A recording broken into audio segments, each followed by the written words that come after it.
ഒരാളുടെ ഉള്ളിൽ സത്യമില്ലേ, ഒരു സമാധാനം ഉണ്ടാവില്ല. കാരണം അസത്യവും സമാധാനവും ഒരേ സ്ഥലത്ത് താമസിക്കില്ല. ഒരാളുടെ ബന്ധങ്ങളിൽ, പെരുമാറ്റത്തിൽ, സാമ്പത്തിക വിഷയത്തിൽ, അയാളുടെ സാമൂഹിക ബന്ധങ്ങളിൽ, എല്ലാ കാര്യങ്ങളും എടുത്തോളും. കള്ളമുണ്ടോ, അയാൾക്ക് എന്തെങ്കിലും ഒളിപ്പിച്ചു വെക്കാനുണ്ടോ, സമാധാനം ഉണ്ടാവുള്ളൂ. സത്യം എന്നുള്ള വാക്കില്ലേ, ഭയങ്കര സംഭവമാണ്. അസത്യം ഉണ്ടാക്കി വെക്കുന്ന മുഴുവൻ വൈക്കോൽ കൂനകൾക്കും സത്യം വന്ന് തീ കൊടുക്കുന്നൊരു ദിവസം. പക്ഷെ പതുക്കെ വരൂ. അതിന്റെ കാരണം എന്താണെന്നറിയോ?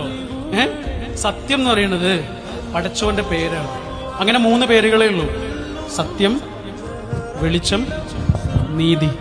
അസത്യത്തെ പേടിക്കുന്നുണ്ടെങ്കിൽ അതിനർത്ഥം അസത്യത്തിന് നിലനിൽപ്പുണ്ട് എന്ന് നമ്മൾ വിശ്വസിക്കുകയാണ്. ഒരാളുടെ ഉള്ളിൽ കള്ളമുണ്ടോ, അയാൾക്ക് എന്തെങ്കിലും ഒളിപ്പിച്ചു വെക്കാനുണ്ടോ, അയാൾക്ക് സമാധാനം ഉണ്ടാവില്ല.